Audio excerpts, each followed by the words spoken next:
vocês, Júnior Mariano.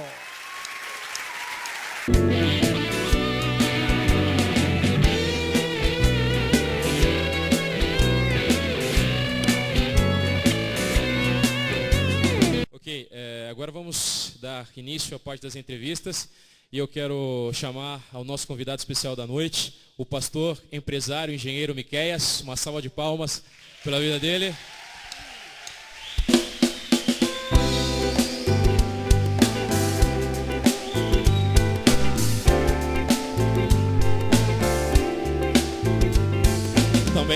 Também nos acompanham a Bianca, secretária de jovens, a Kathleen e o nosso prata da casa, o nosso músico, artista, cantor, Mano Dé.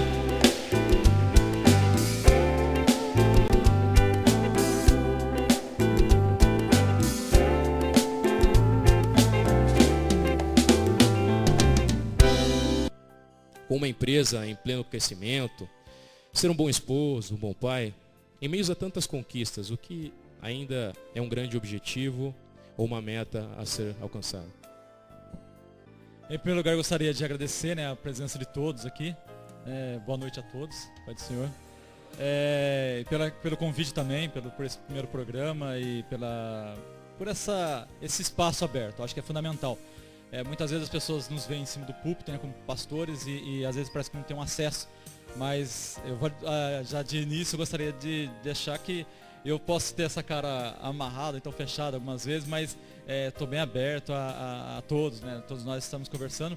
E acho que essa entrevista, acho que esse programa, acho que a função dele também vai ser essa, de mostrar isso daí. Bem, a primeira pergunta fala um pouquinho dessa minha dificuldade, digamos assim, como profissional e falando da minha empresa. Bem, Deus tem nos abençoado muito.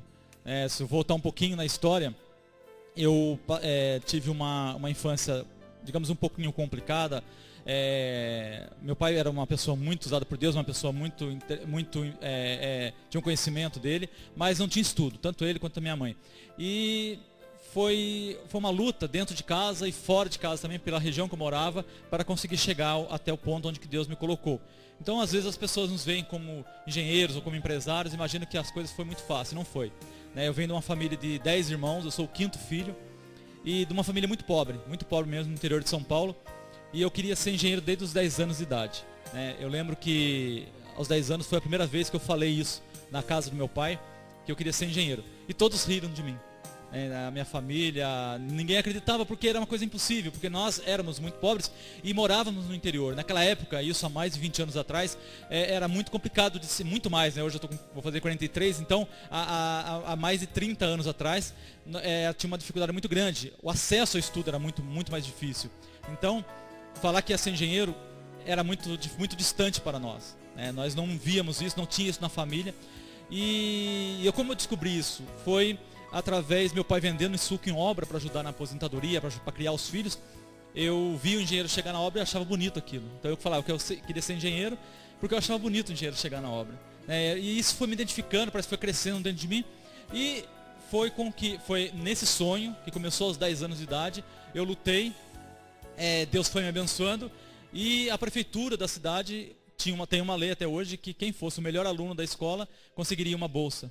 Para qualquer faculdade, qualquer estudo que quisesse. E pela misericórdia de Deus, eu estudei lá e fui o melhor aluno e ganhei essa bolsa. E fui para a faculdade com muita dificuldade. Eu me lembro que o primeiro ano de faculdade eu não tinha condições nem de pagar o ônibus direito, não tinha dinheiro nem para comprar um saco de pipoca. Mas Deus foi me abençoando e eu consegui fazer a faculdade durante 6 anos de engenharia e me formei. E Deus tem me abençoado, e também hoje Deus tem me abençoado como engenheiro. Eu me formei numa sexta-feira, na segunda-feira estava registrado como engenheiro. Isso faz 18 anos e até hoje, graças a Deus, eu nunca fiquei um dia parado. Então Deus tem me abençoado muito. Eu posso dizer que tudo que eu tenho feito, tudo que tenho conquistado, foi através do que Deus tem feito. Então para mim é uma vitória, uma vitória muito grande. Pastor, inserido nesse contexto, a gente questiona tantas conquistas, o tempo se passou, conseguiu ver se cumprir aquilo que Deus tinha prometido para a sua vida. E hoje, como você visualiza a sua vida para o futuro? Como você se enxerga daqui a 1 ano, 2 anos? Como você vê o seu amanhã? Eu estava falando, eu sou professor universitário também, que era um dos sonhos que eu tinha. Eu estava conversando com os alunos na faculdade essa semana, e depois da aula, né, sentado conversando na sala de aula mesmo. E aí eu falei que, até esse menino é evangélico, falei para ele, olha, tudo que eu sonhei, Deus me deu. Eu posso dizer que eu sou uma pessoa realizada, profissionalmente falando, dentro da minha família também, com uma esposa, uma filha maravilhosa. E às vezes você me pergunta assim, né, o que você imagina para o futuro? Os sonhos foram conquistados, mas sempre a gente procura algo mais. A luta sempre é um pouquinho maior. E um dos sonhos que eu sempre falo, eu falo para alguns amigos pastores também, é que dentro de muito pouco tempo, eu creio que eu estarei fazendo projetos apenas para as igrejas. Hoje eu sou engenheiro civil, trabalho como professor também, e faço projetos de várias indústrias, galpões, residência, prédios, mas o meu sonho ainda será realizado, esse sonho agora, é fazer projetos de igreja. Eu me realizo fazendo projetos de igreja. Então eu já fiz mais de 40 projetos de igreja, e como nossa sede também aqui em Jundiaí, e outras, a congregação também de Itupeva, da nossa região, mas em São Paulo, em Pindamonhangaba. Então eu me vejo assim, no futuro como engenheiro fazendo projetos de igreja, que eu acho que esse é o motivo principal de Deus ter me dado essa faculdade. Essa conquista não é senão para a glória dele. Eu acho que a minha vocação como engenheiro, até como ministro da Casa do Senhor, não é muitas das vezes fazendo outra coisa que não seja engenheiro. Então eu vejo a minha vocação como pastor também fazendo projetos de igreja. Então isso é um sonho, e quem sabe não só no Brasil, até em outros países com necessidades grandes, né, como a África, outros países. Se Deus for da vontade dele, ele quiser me levar para trabalhar como engenheiro, e com isso pregar a palavra também, porque a nossa profissão também tem que pregar a palavra. Então eu me vejo como engenheiro, então para o futuro seria isso. Eu creio que isso em breve pode se realizar, porque tudo que eu sonhei, Deus fez com que se realizasse. Vamos aos comerciais e em breve voltamos.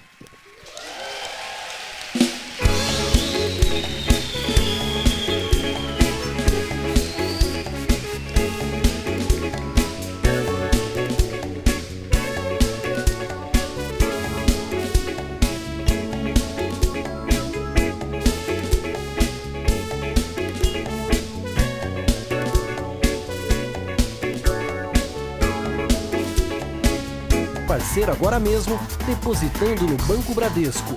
Agência 3087, conta corrente 99651. Ajude-nos a levar a palavra de Deus às nações.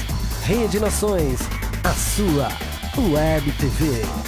Pastor, na sua juventude, você era descolado na escola ou você era da classe dos nerds? Bem, pelo início aqui hoje eu não posso falar que eu era nem descolado, eu acho que nem nerd totalmente. Bem, vou falar para você. Eu falei, né, que eu fui o melhor aluno do colegial e ganhei uma bolsa para a faculdade. Então a turma vai imaginar que eu seja um nerd totalmente. Bem, eu não era totalmente nerd nesse sentido. Por quê? Eu acho que durante a minha adolescência eu fui um pouco bagunceiro, digamos assim. Eu era do grupo dentro da sala de aula. E as minhas irmãs são testemunha disso, que eu não era assim um grande exemplo de quieto, não. Eu sempre tinha as minhas diversões, eu acho que eu bagunçava até um pouquinho demais, né, junto com meus irmãos. E era estranho, porque você me falando isso, me vem à mente, isso no primário até, o pessoal falava assim, como ele pode ser bom aluno se ele é durante o intervalo, durante os esportes na escola, né, desde o primário até o colegial?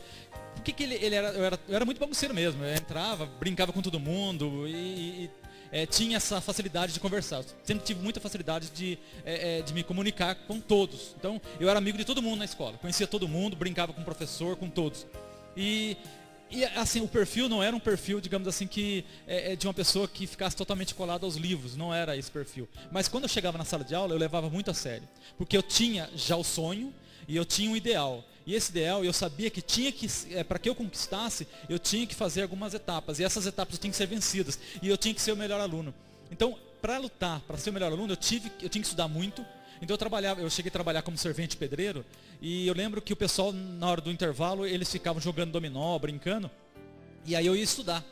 Então, eu trabalhava era muito pesado o trabalho, mas eu sabia que eu tinha que ser o melhor aluno. E tinha outros alunos que concorriam comigo. Então, eu sempre tentava fazer isso. Então, eu cheguei a fazer até, por exemplo, peça teatral na escola. Eu escrevi peça de teatro sobre Dom Casmurro e outras peças, e eu colocava, e eu chamava a professora e pedia para que os alunos que concorriam comigo fizessem parte também da peça. E como eu tinha facilidade de falar em público, eu queria expor eles ao público para que eles não ganhassem de mim ali na frente do público, eu ganhasse deles para que a escola depois me elegesse como melhor aluno. Então, era uma coisa meio que pensada. Então eu fazia isso porque eu sabia que eu não tinha condições de pagar a faculdade. Então eu tinha que conquistar. E eu ia conquistar através dos dons que Deus me deu. Além da facilidade de aprender, principalmente matemática, que eu tinha uma facilidade muito grande, eu tinha que, essa facilidade de comunicação eu tinha que expor. E eu colocava os alunos que concorriam comigo na frente do público, durante uma peça de teatro no aniversário da cidade.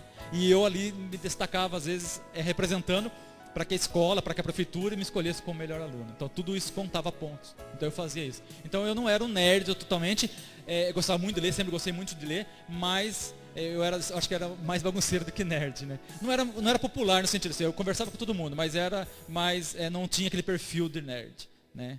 Então esse foi o meu perfil. Bom, Pastor, como você se vê hoje em dia como um marido, como um pai para sua filha, para sua esposa? Boa pergunta.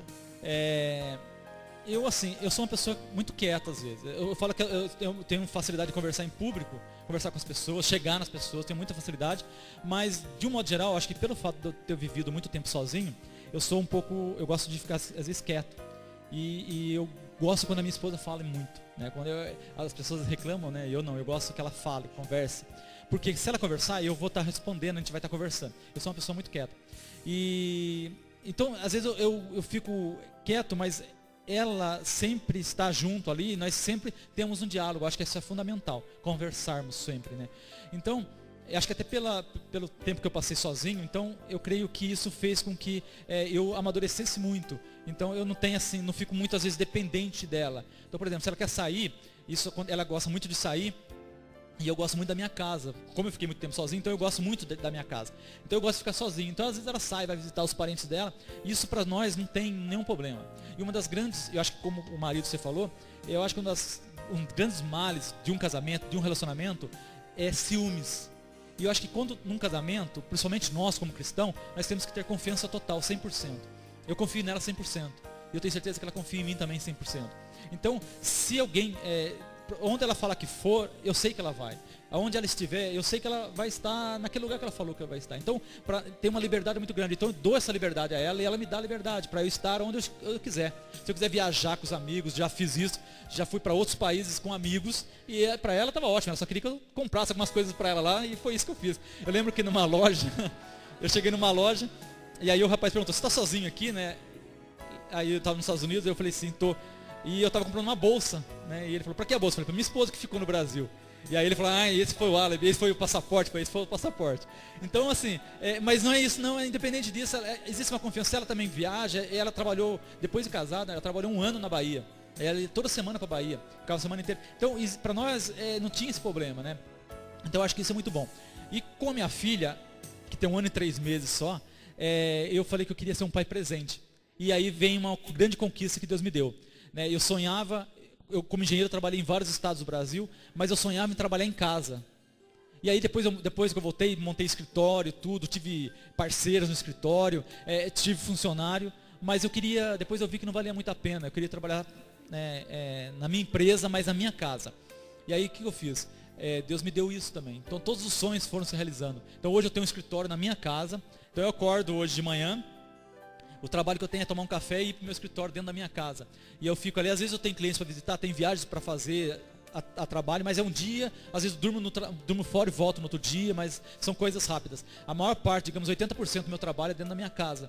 E com isso eu consigo curtir a minha filha. Então às vezes minha filha vai na porta do escritório, que fica dentro de casa, bate na porta, eu abro, brinco com ela, e às vezes ela está ali, eu brinco com ela, depois eu deixo, quando ela dorme eu volto a trabalhar. Então meus horários eu que faço, meus clientes sabem disso. Então, às vezes eu trabalho de madrugada, gosto de fazer isso também, mas eu tenho uma liberdade muito grande. Então, como pai, eu quero ser um pai muito presente.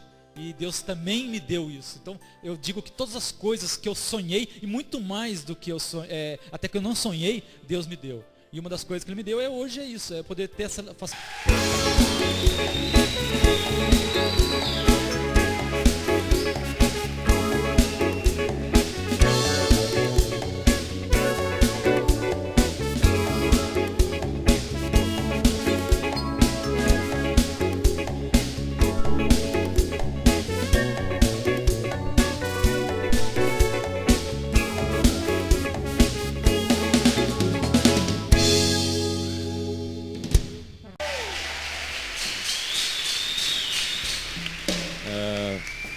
Bianca, alguma pergunta? Pastor, no início da entrevista você disse que enfrentou muitas dificuldades, não tinha dinheiro nem para uma pipoca. No meio de tantas lutas, você pensou em desistir? Apesar de ser o seu grande sonho desde os 10 anos, você pensou em desistir? Não é para mim, eu não consigo, não é para mim esse sonho. Glória a Deus, boa pergunta. Olha, nunca pensei em desistir, nunca. Eu sempre acreditei. Mesmo as pessoas falando que eu não conquistaria. Eu lembro que a minha família é muito grande, né? Além de eu ter 9 irmãos, meus tios, meu avô teve 13 por parte de pai, meu outro tio teve 13 filhos, meu avô por parte de mãe teve 18 filhos, então famílias muito grandes. E eles não conseguiam, moravam no interior, muito pobres, então era uma coisa que impossível. E o meu pai, a família do meu pai era considerada a mais pobre ainda dos irmãos, porque eu tive tio muito rico, fazendeiro, tudo. Então, mas todos vivendo ali em Pindamonhangaba. E eu lembro que os filhos desse tio, por exemplo, tinham muito mais condições financeiras e eles não estudaram, né? E aí quando eu falei que queria ser engenheiro, quando eu comecei a faculdade até, mesmo na dificuldade, eles falavam que não ia dar em nada. Teve primos meus que falou isso, eu sei que falou. E eu tive isso até dentro de casa. Eu lembro de frases que eu ouvi dentro da minha casa que falava que eu não era o cara de trabalhar. Eu não gostava de trabalhar porque eu ficava desenhando. Porque eles não entendiam que na minha profissão eu tinha que desenhar. Eu era engenheiro, fazia projeto, então. E aí depois, com o tempo, depois que eu me formei, meu pai ele ficava muito feliz com isso. Ele falava para todos os filhos, depois tornei até com orgulho dele, né? Por quê? Porque eu conquistei isso. Mas eu nunca parei, nunca pensei em falar, não vou conquistar isso. Eu me lembro que quando eu fui para ganhar a bolsa, a prefeitura, ela queria dar bolsa para uma outra pessoa no colégio. Só que eu tinha sido o melhor aluno. E todos os professores falaram, não, você foi o melhor aluno.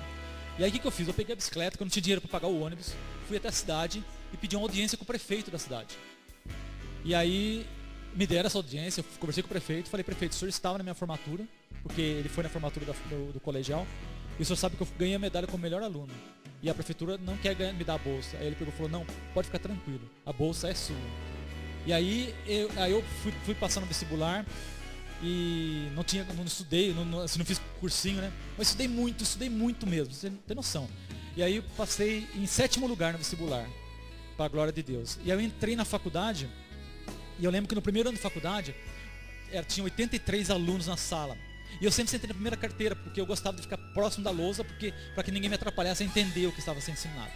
E aí o professor que estava, o professor de física, ele falou assim, foi entrevistando todos os alunos, um por um. Onde você veio, de onde você estudou, e todos os alunos praticamente tinham vindo de escola particular. Porque a faculdade era muito cara na época, muito cara mesmo, engenharia na época era muito cara, se fosse hoje seria mais de R$2.000 por mês de mensalidade, fora outras coisas. E no Vale Paraíba só tinha 2 faculdades de engenharia, né? Então os alunos tinha carro, vinha para a faculdade de carro, e ele foi entrevistando. E aí quando chegou na minha vez, eu falei, olha, eu vim do colegial do estado, né? Eu vim da escola pública. E aí ele falou para mim assim, você não vai passar do primeiro ano. Falou para mim, você não vai passar do primeiro ano. Porque aqui na faculdade de engenharia é muito difícil. O curso de engenharia é considerado o segundo mais difícil que existe na história do mundo, né? O mais difícil é medicina, e o segundo é engenharia. Então você está num dos cursos mais difíceis. E naquela época era muito puxado. A engenharia era muito difícil mesmo. O professor exigia muito. E aí ele falou, você não vai passar do primeiro ano, porque você não tem base. E aí eu fiquei quieto, não falei nada. Falava o que para ele? Mas eu, dentro de mim, eu falei assim, vou mostrar para ele que isso não é verdade. Aí estudei muito, você não tem noção. Era sábado, domingo, nessa época, do primeiro, segundo, terceiro ano da faculdade, eu nem namorava. Eu ia para a igreja, mas eu não fazia nada além de estudar. Eu não queria namorar porque eu achava que ia me atrapalhar, porque eu estudava até os sábados, e na época a faculdade tinha sábado o dia inteiro, no sábado. E eu estudava muito para ser um bom aluno. E aí, foi difícil, foi muito difícil, mas no terceiro ano de engenharia eu fui o melhor aluno de engenharia. Fui o melhor aluno no terceiro, no quarto, no quinto e no sexto. E aí eu encontrei com os professores no intervalo. Pastor, vamos a um corte comercial e logo voltamos. Tá ok.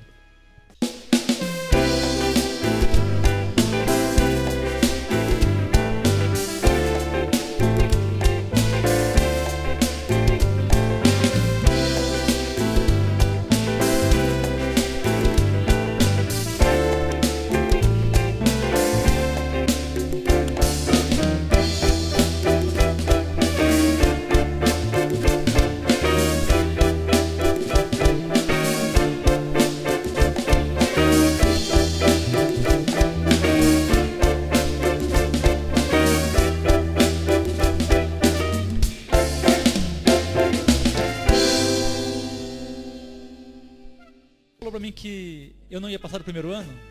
Aí ele falou assim, olhou pra mim e falou, lembro. Eu acho que eu lembro, ele falou, né? Ele ficou olhando pra mim assim. Eu falei, então, professor, eu fui o melhor aluno de engenharia. Aí ele olhou pra mim e falou assim, de vez em quando aparece um aí. Foi isso que ele falou. Mas pra mim não importava.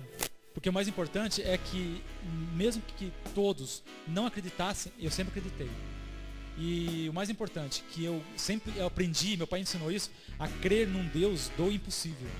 Então, por mais difícil que fosse, às vezes tinha provas que eu tinha prova na sexta-feira à noite e tinha prova no sábado. E aí eu trabalhava durante o dia, estudava para a prova nos intervalos, na hora do almoço, para a prova da sexta-feira à noite, ia para casa, passava a noite inteira estudando para a prova do sábado de manhã na faculdade. Então, era difícil, eu sabia que era difícil, mas eu sabia que Deus ia me abençoar. As coisas nunca vêm de graça, você vai ter que fazer a sua parte, né? Deus, ele vai te dar condições, inteligência, vai te abençoar, mas você tem que fazer a sua parte. Deus não vai fazer a nossa parte. Então, a minha parte era estudar. Aí Deus me dava capacidade e inteligência para conquistar. Então, as coisas foram acontecendo. Mas mesmo que todos, até hoje, se alguém diz para mim que eu não vou conquistar, aí você pode ter certeza absoluta que isso vai ser um grande desafio para mim. Eu vou até conquistar. Pode ser qualquer coisa, né? Até na época do namoro, voltando. Se alguma menina, até minha esposa, foi muito difícil. Primeira vez que eu cheguei nela, ela falou não pra mim. E aí, eu falei, mas nenhuma menina diz não pra mim, né? Foi quase que uma outra. Não, eu vou conquistá-la. E aí foi mais de ano lutando, depois ainda. Até que nós começamos a namorar. Então, pra mim sempre foi desafios, né? E eu conquistei porque Deus me abençoava. Então, eu penso assim, se alguma pessoa consegue fazer, eu também consigo. E aí eu vou atrás. Bom, obrigado, pastor, pela sua presença, por nos privilegiar nessa noite. Obrigado, André. Obrigado, Bianca, Kathleen.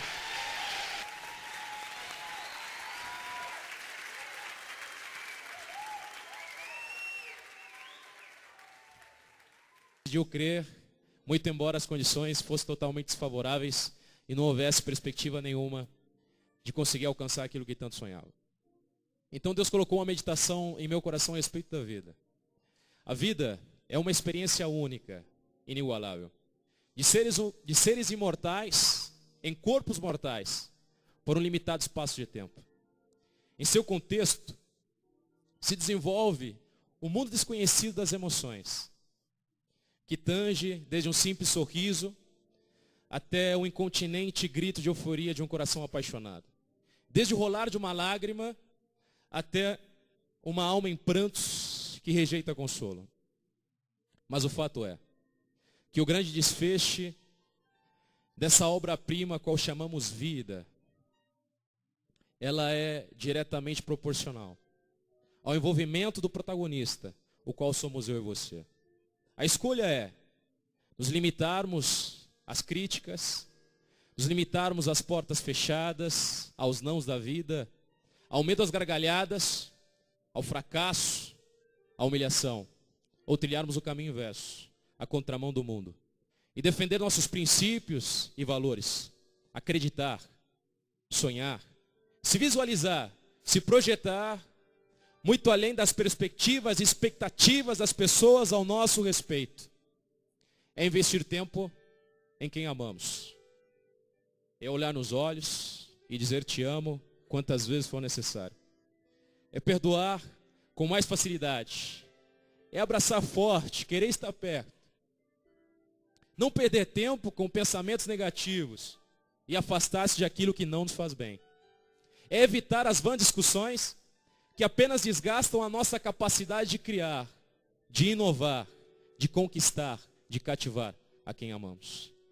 Então, querer estar perto daqueles que são menos favorecidos, dos anônimos, daqueles que não foram invadidos pelo sentimento da malícia, da soberba, do engano, da inveja, porque neles encontrarás um olhar amável, um ombro amigo e um sorriso sincero, que te fará sentir amado, acolhido, importante e especial, mais do que qualquer outra. Isso foi a ADF Show. Obrigado e até o próximo.